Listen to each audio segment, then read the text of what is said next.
Shalom. First, I'd like to give all praises unto YAHAWAH, BaHa YAHAWASHI, RACHAA QADASH, and double honors unto the apostles and the elders of Great Millstone.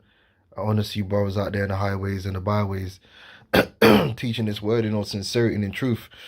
Now, what I want to do is I want to go into Ezekiel 37 and read from the Bible commentary from David Guzik.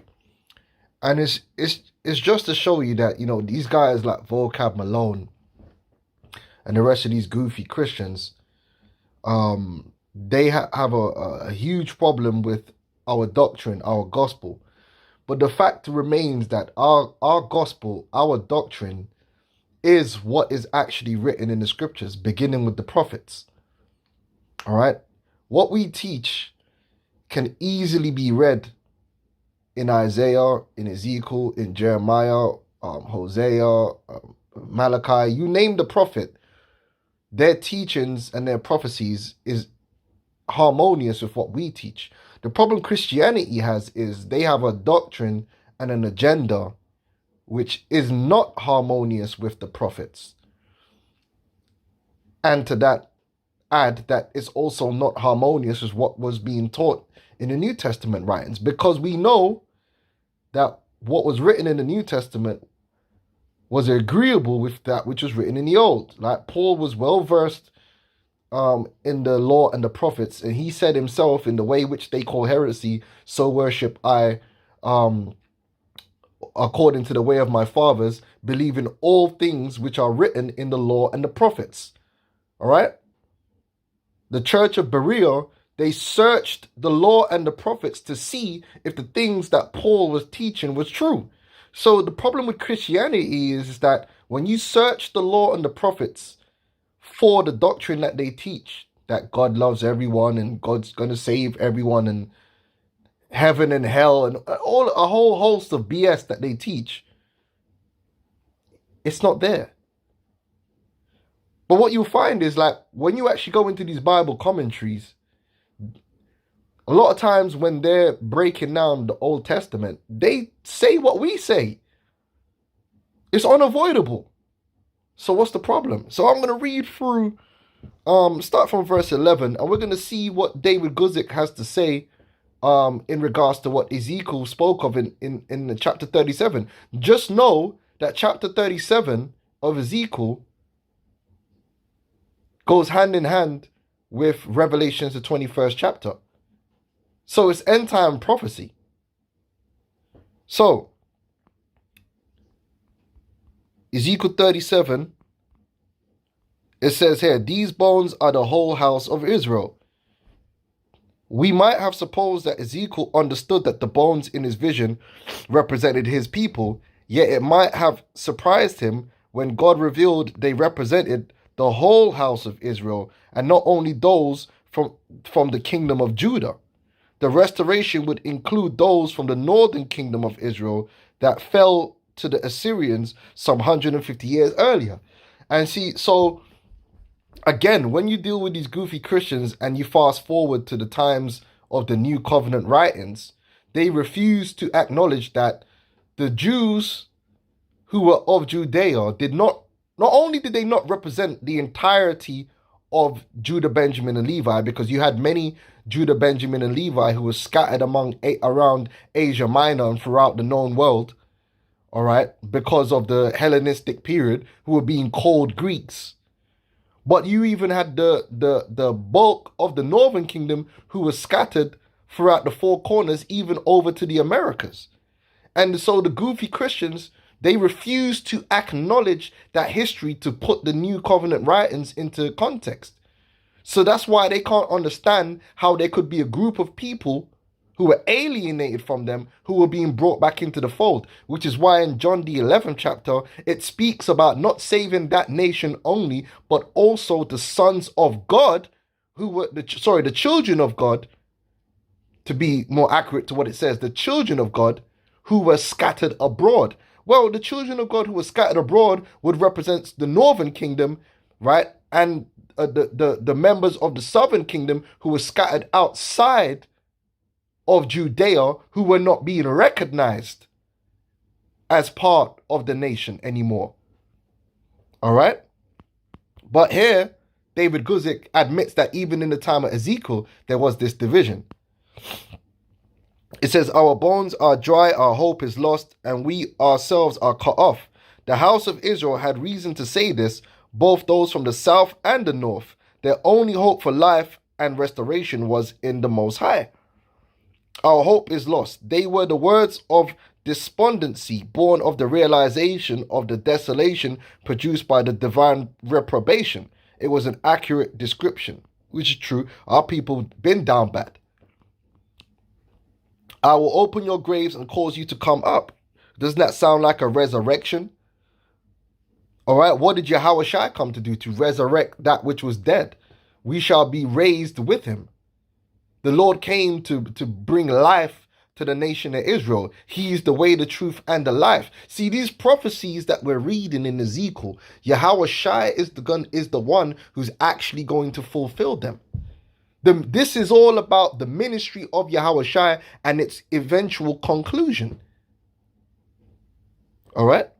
I will open your graves and cause you to come up.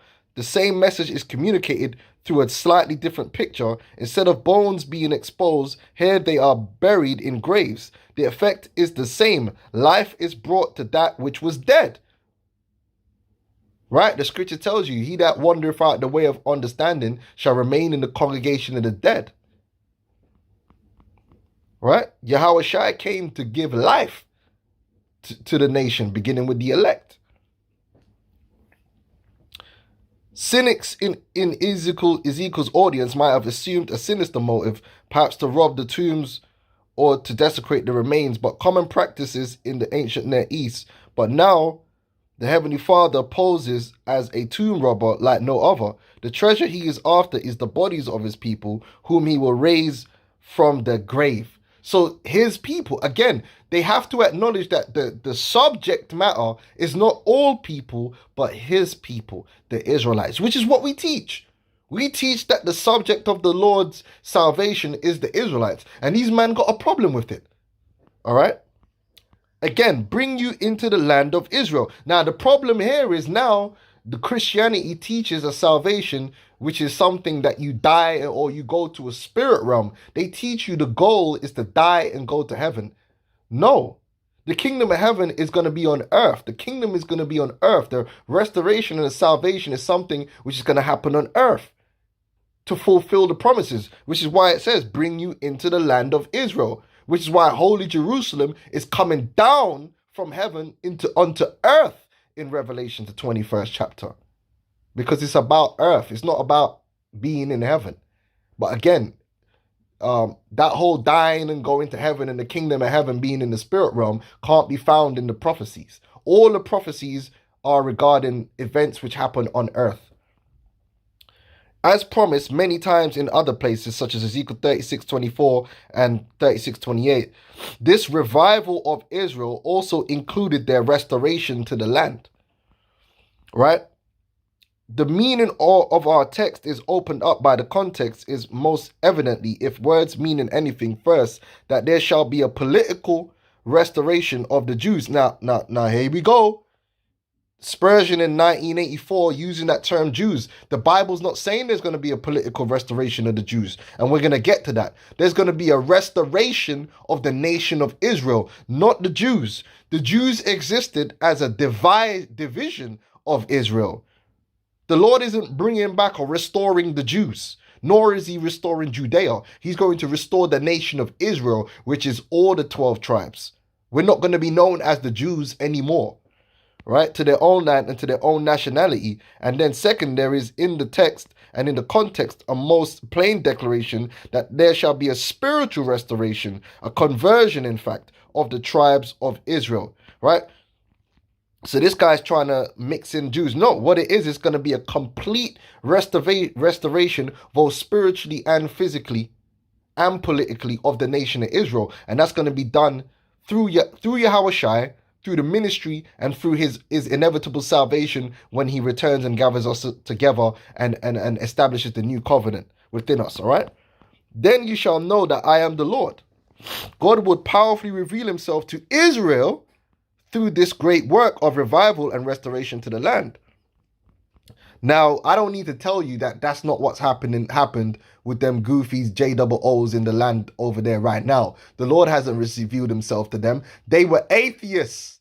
They don't even believe in the Most High. How did the Lord reveal himself to them? Come on, man. The reason the Lord's going to be revealed to us is because the salvation is going to be miraculous and great, with great power and signs and wonders through his Son. Let's keep going. I will put my spirit in you and you shall live. Right? The breath in the revived bones was more than the breath of human life. It was the spirit of the living God.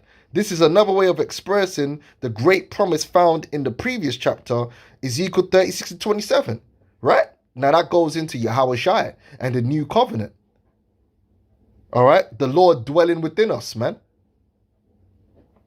Right? That goes into Revelation 21. That we shall not need the light by day, nor the sun by day, nor the moon by night. But the Lamb shall be the light thereof. Undeniably, Ezekiel 37:1-14 is about God's promised restoration of Israel.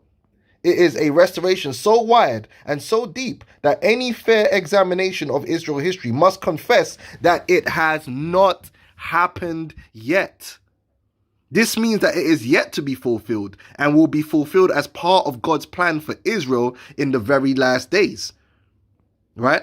At the same time, this chapter teaches many principles on how God works in revival, and how God's servants should think and act relevant to such a mighty reviving work. If we put the modern servant of God in Ezekiel's place, we can now they start waffling on about some madness. We ain't trying to go into that. We're trying to stick to breaking down the prophecies. All right, one king under one king. Right, says, take a stick for yourself and write on it.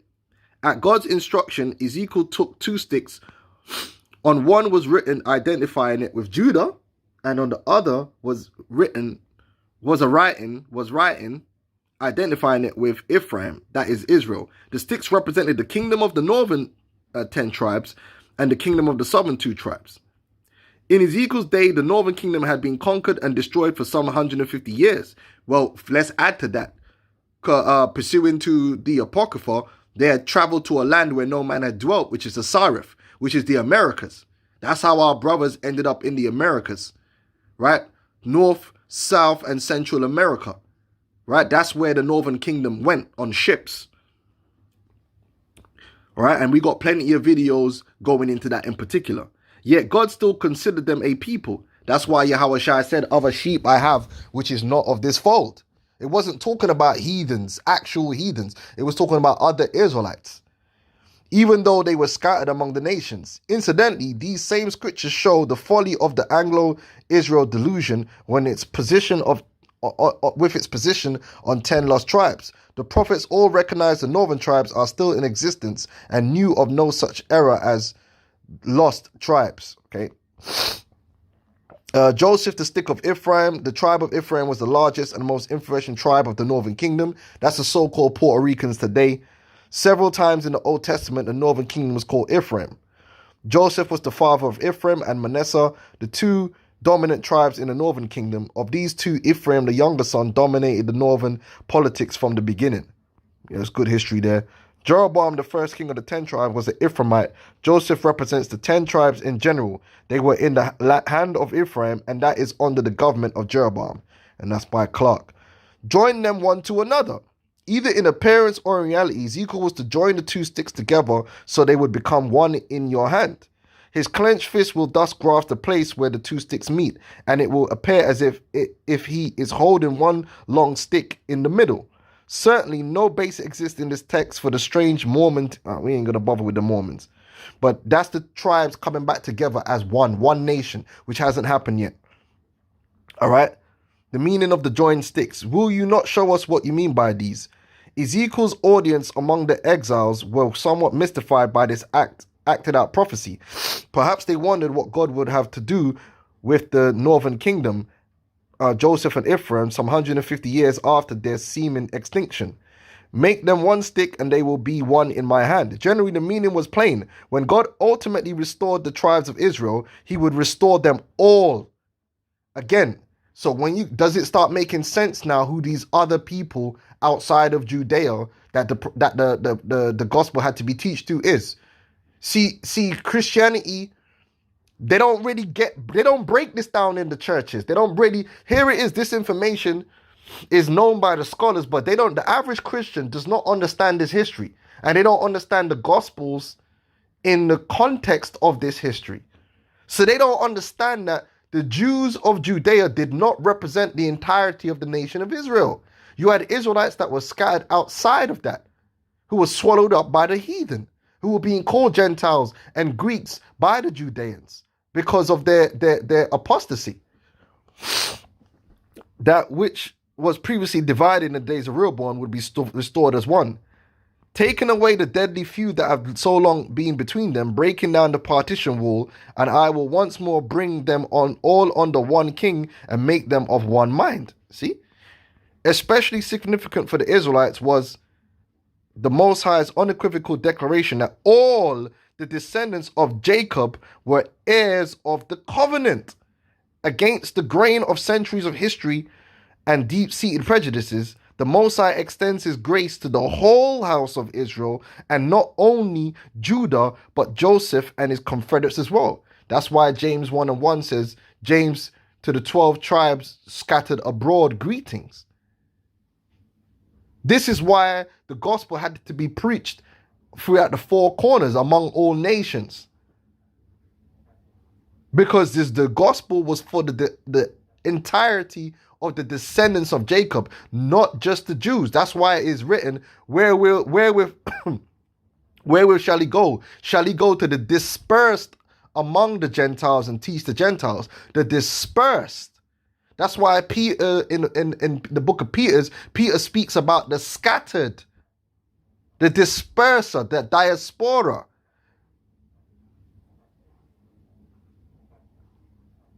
Right?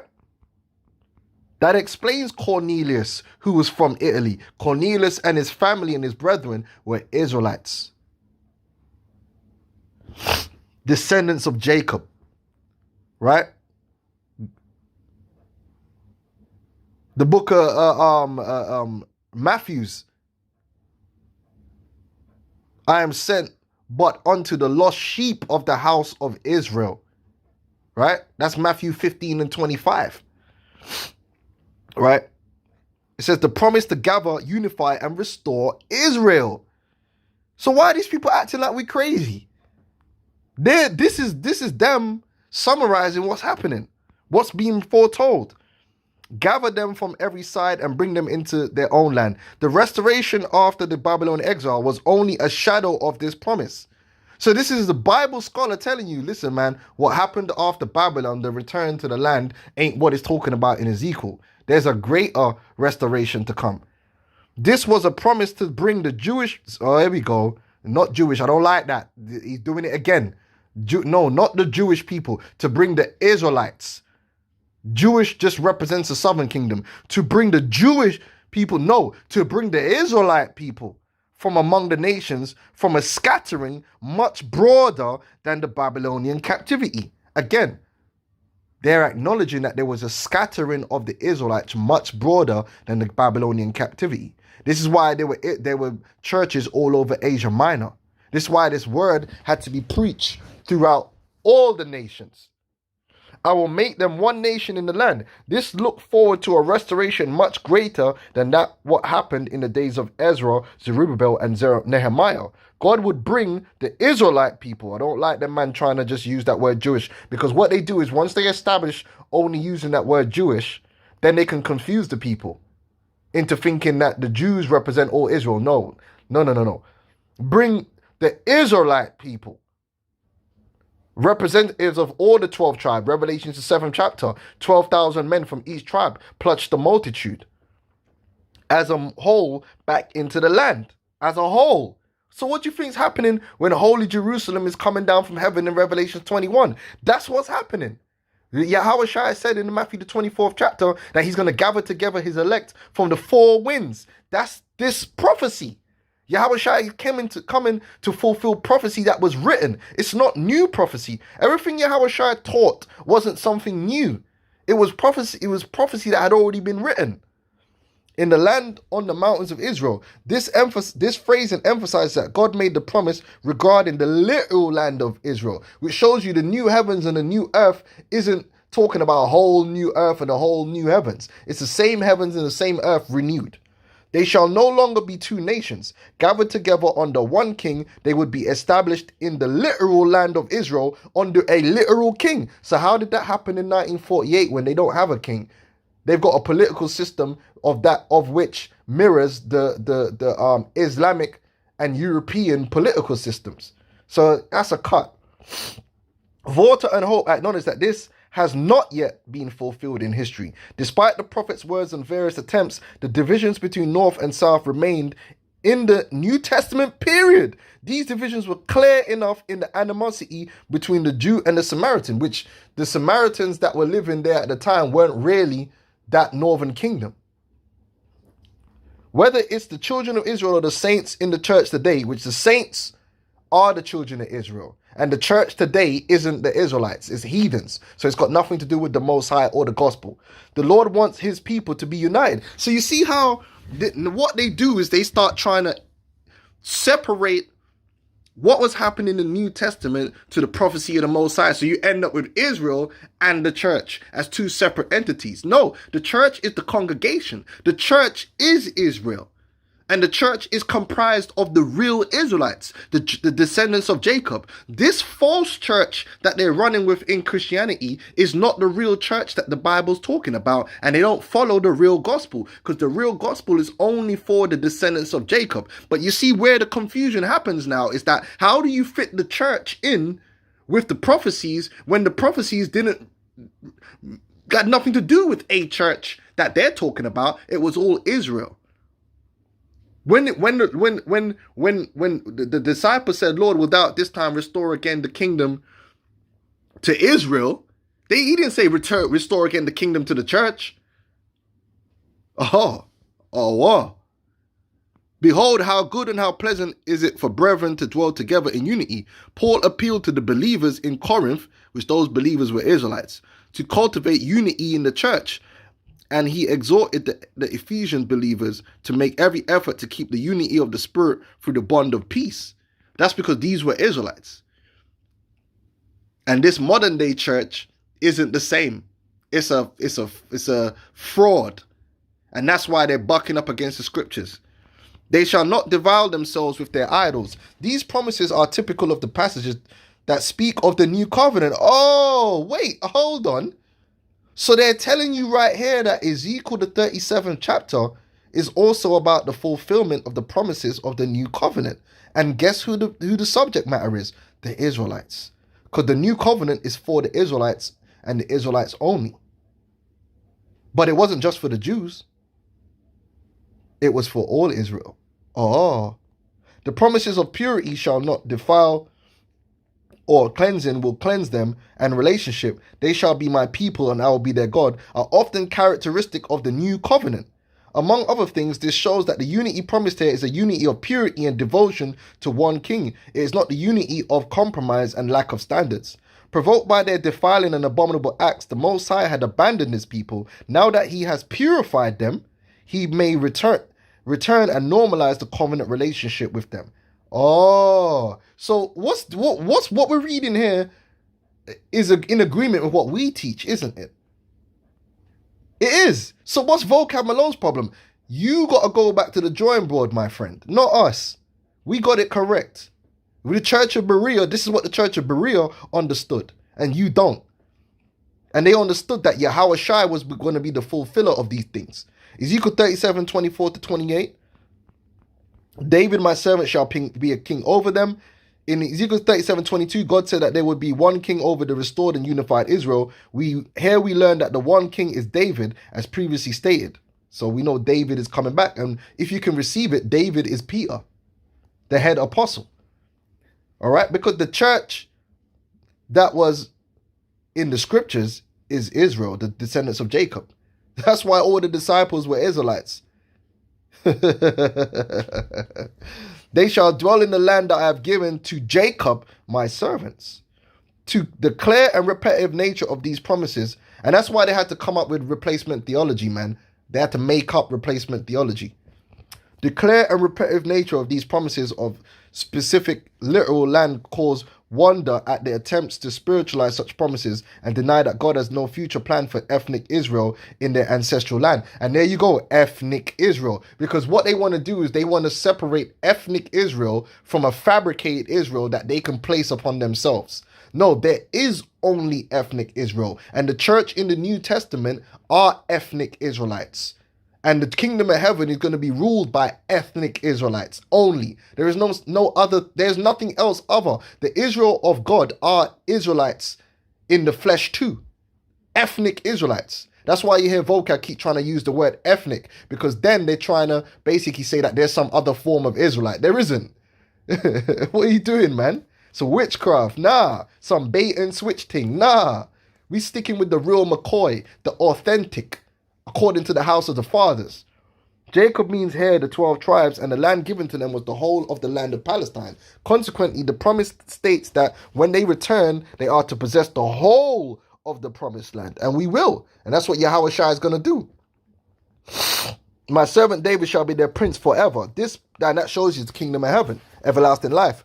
This plain promise is most appropriate, seen not as the strange and imprecise reference to YAHAWASHI, the Hamashiach, but as part of the several promises that King David will once again rule over Israel in the millennial kingdom. See, and then so these goofy Christians teach something that there's a millennial kingdom and then there's the kingdom of heaven. No, David is going to rule over the nations in the kingdom of heaven, and YAHAWASHI is going to be above him. He will be above David. Why then doth David then call him Lord? Yeah, because YAHAWASHI is the king over all. That's why you got the 12 apostles with the head apostle. Remember, David was one of 12 kings. He was just the head. So the principal king. All the tribes had their heads. And then they all came together and said, agreed that David, the king of Judah, remember, David was king of Judah first. And then they agreed, okay, Judah, the king of Judah is going to be the king over all the tribes. So that's why you got the 12 apostles, you got the 12,000 heads in the book of Revelations, because there's 12,000 at the head of each tribe is going to be a head, a king.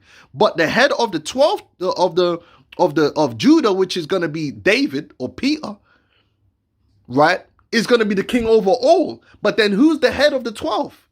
YAHAWASHI. It ain't hard. Okay. It said most commentators believe that this reference to David is really a reference to the Messiah. It's not. The son of David fulfilled in Hamashiach. They would say the same of the many other passages which speak of David's rule over Israel. Yet we can simply observe that if God did not intend David, he would not have said it. There is nothing in these texts themselves that demand that it is the Messiah and not David. So well done there. I will make a covenant of peace with them, and it shall be an everlasting covenant with them. God here seems to describe the new covenant as both a covenant of peace, as in Ezekiel 34:25 and Isaiah 54:10, and an everlasting covenant, as in Ezekiel 16:60 and Isaiah 55:3, and Hebrews 13:20. It is the covenant that brings the true shalom, the covenant that never ends. So again, the new covenant is for the nation of Israel, man. All right.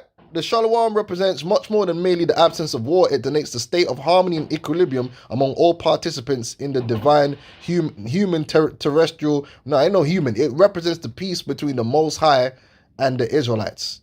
The consolation of Israel. Yeah? Man, I don't like this human talk. The Most High ain't about humanity. It's about Israel. I will establish, the Bible is not a humanitarian book. It's not a book about humanity. It's a book about the Israelites, the chosen people. I will establish them and multiply them. This promises are characteristic of the new covenant, as in Ezekiel 36:10-11, God's ultimate restoration of Israel would be on a large scale, not a small scale. The nations also will know. Then all nations will see that it was the Lord who made Israel holy. Oh, separated. Oh, all right. Israel shall not be reckoned among the nation. She would be set apart from all nations as God's special possession. No other nation would have the Lord dwelling in its sanctuary, uniquely in its midst, as would Israel. So what's these guys' problem? What is? Do you see what I'm saying here? Like, Why has Vocab got a problem with us when even the Bible scholars admit this is what the scriptures is talking about? They just don't push that as the agenda on the pulpits. They push a false agenda on the pulpits, but they know what the scriptures say. That's why they have to say, well, the Bible changed, that God changed, that something changed. Fuck out of here, man. The Most High never changed, man. I will set my sanctuary in their midst forevermore. The promise of this sanctuary, and that's also in Revelation 21, showing you Ezekiel 37 and Revelation 21 go hand in hand. The promise of this sanctuary will be described in great detail in Ezekiel chapter 40 through 48. To Ezekiel and the Babylon exiles, no restoration could be complete without some kind of temple. Al-Azhar. The restoration of the temple is thus far more than simple a matter of repairing war damage. It is God's way for demonstrating that he is not dead and that Israel are still his people. The restoration of the sanctuary is the climax of all that this prophet had to say. Okay, which again, that goes back into Revelations 21. I noticed they didn't want to mention that. They didn't want to mention that. Yeah, that's the same thing spoken of in Revelations, the 21st chapter. Right?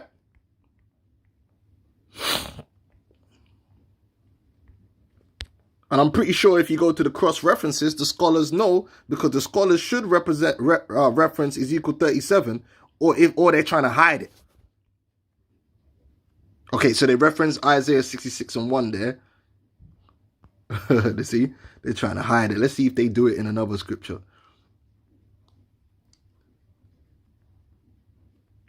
Yeah, they're trying to hide it, man.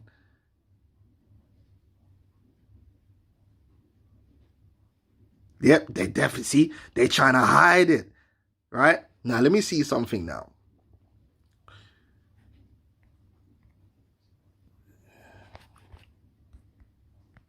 The tabernacle of God shall also be with them.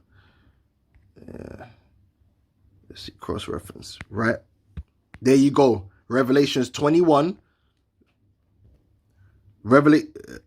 See? The scholars know. Revelations 21, verse 3 and 22. Right? Right? You see it there. And then sanctify Israel, sanctuary in the midst of them forevermore. Cross-reference.